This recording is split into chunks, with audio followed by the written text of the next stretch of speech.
Merhaba, Özkel Deniz. Aujourd'hui, on va parler des impôts quand on est en Turquie. Alors, je vais parler principalement des impôts françaises quand on vit à l'étranger, quand on vit en Turquie. Et ça va pas être une vidéo facile à aborder, en tout cas facile. Je vais essayer de me retenir parce qu'il m'est arrivé tellement de choses très contraignantes pour rester poli ces derniers mois, même ces dernières années. En fait, ils font que de me polluer la vie. Les impôts, je parle. Donc je vais parler de tous ces problèmes-là quand on vit à l'étranger en Turquie et qu'on est confronté à des choses par rapport aux impôts qui sont en France. C'est très compliqué de trouver une solution avec ces gens.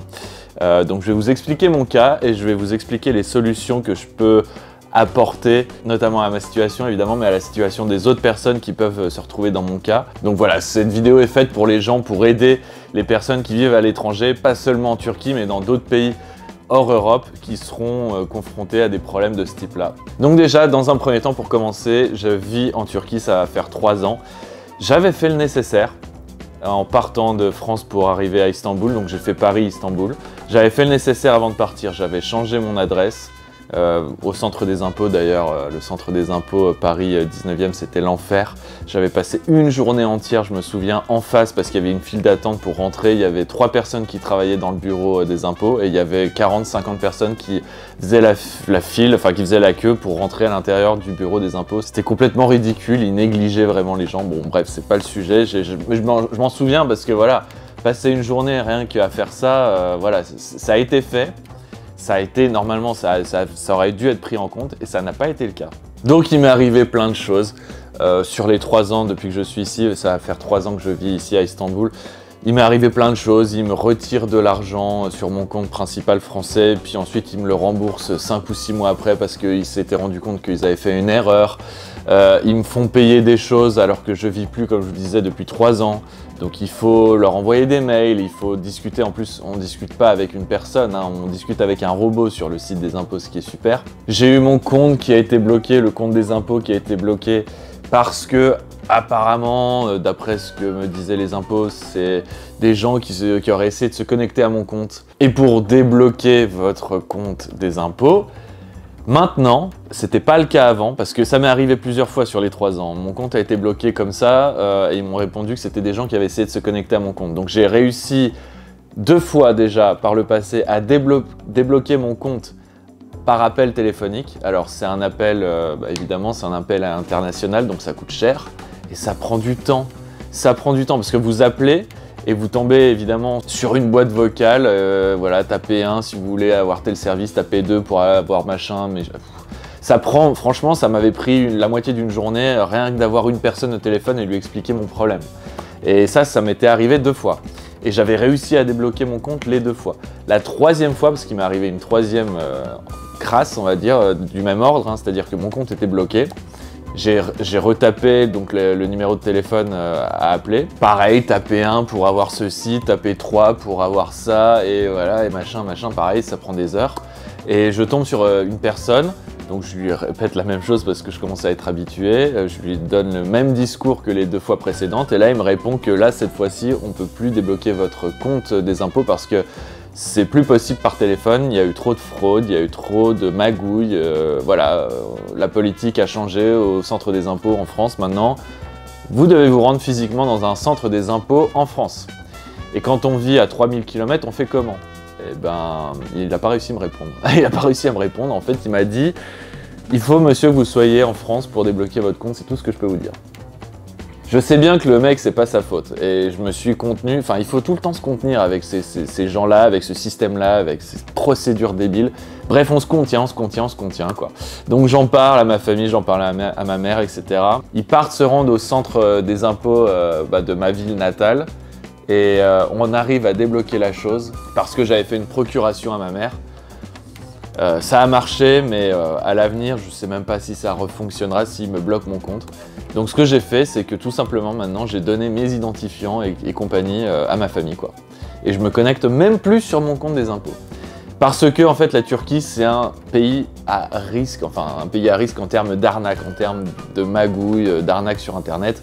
Le mec me l'a dit au téléphone quand ma famille est partie donc, au centre des impôts pour débloquer la situation. J'ai eu quelqu'un au téléphone qui m'a dit, donc au centre de ces impôts-là, m'a dit oui, vous vivez en Turquie, c'est un pays où on est confronté à voilà, beaucoup d'adresses IP qui viennent de ce pays, voilà, qui arnaquent. Donc voilà, il a mis des gants en me disant ça, je ne suis pas raciste, ouais, vous savez, machin, mais c'est comme ci, c'est comme ça. Oui, mais j'ai bien compris, ça sert à rien de me le dire, j'ai compris. Donc oui, c'est comme ça en fait. Quand on est en Turquie, bah voilà, on a des problèmes de connexion sur certains sites, notamment le site des impôts où c'est l'enfer. Quand vous êtes en Turquie, vous payez plein pot. D'après ce que j'ai appris en fait, là ces dernières années, mais surtout là cette année-ci, d'après ce que j'ai compris, suivant votre statut, si vous êtes marié, si vous avez des enfants, si vous êtes célibataire, etc., veuf et compagnie, mais si vous vivez en Turquie, peu importe votre statut, vous payerez quand même plus cher en termes d'impôts que si vous êtes en Europe, ça c'est un fait. J'ai parlé avec quelqu'un, j'ai discuté avec quelqu'un qui est un peu spécialisé dans le domaine, qui a travaillé là-dedans et qui m'a dit que oui, en Turquie, voilà, on paye des impôts qui sont supérieurs par rapport à si on vivait, je sais pas, en Grèce, en Italie et compagnie, en Europe quoi. Donc on paye plein pot déjà. Et en plus, vous tombez très rarement sur les bonnes personnes qui peuvent vous renseigner correctement. Déjà que c'est compliqué quand on est en France, hein, j'ai fait face à ça quand j'étais en France déjà avant. Là, maintenant que ça fait presque 3 ans, comme je vous disais, que je suis en Turquie, c'est encore plus compliqué. Quand on n'est même pas sur... Quand on est sur place, c'est compliqué. Quand on n'est pas sur place, c'est quasiment impossible, en fait. Je mets d'ailleurs, je parlais d'un numéro de téléphone.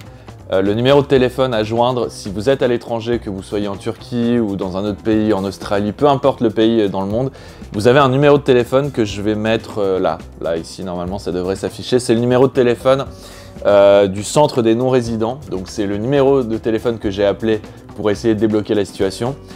Eux, ils font face à tout type de problème. J'ai parlé de mon problème à moi, mais ça peut être tout type de problème lié à votre compte des impôts. Donc voilà, ce numéro de téléphone est super important pour les non-résidents qui vivent un peu partout sur la planète. Voilà, c'est le seul numéro de téléphone à avoir vraiment en tête. Sinon, vous pouvez toujours les contacter par mail. Mais franchement, moi, je l'ai fait plein de fois. J'ai jamais réussi à vraiment avoir ce que je voulais en termes de réponse, en termes de solution quoi, à mon problème. À chaque fois, c'était jamais résolu en fait. Donc c'est pour ça que j'appelais quasiment tout le temps ce numéro de téléphone. Et le problème là est vraiment rattaché principalement à la France. Alors, j'ai pas vécu dans tous les pays du monde, mais je peux comparer tout simplement la France et la Turquie. Bah c'est vite vu, hein, en Turquie... déjà, on paye beaucoup moins cher, enfin voilà, je vais pas revenir là-dessus, mais je pense que tout le monde est au courant que la France est un pays où on se fait taxer à 50%, c'est complètement hallucinant. Je vais pas revenir là-dessus, mais bon, moi je m'en fous de payer des impôts, j'en paye, là je vais en payer ici en Turquie. Mais c'est pas le problème d'en payer, le problème c'est où va l'argent, qu'est-ce qu'on en fait, enfin voilà quoi, si ça fonctionnait, si le pays en France fonctionnait comme le Danemark, parce que en termes d'imposition, le Danemark et la France sont côte à côte. Je crois la France c'est 48% d'impôts prélevés, le Danemark c'est 47%. Enfin voilà, ils sont très proches l'un de l'autre. Si le pays fonctionnait comme le Danemark, bah je ferais pas cette vidéo, alors que c'est pas le cas.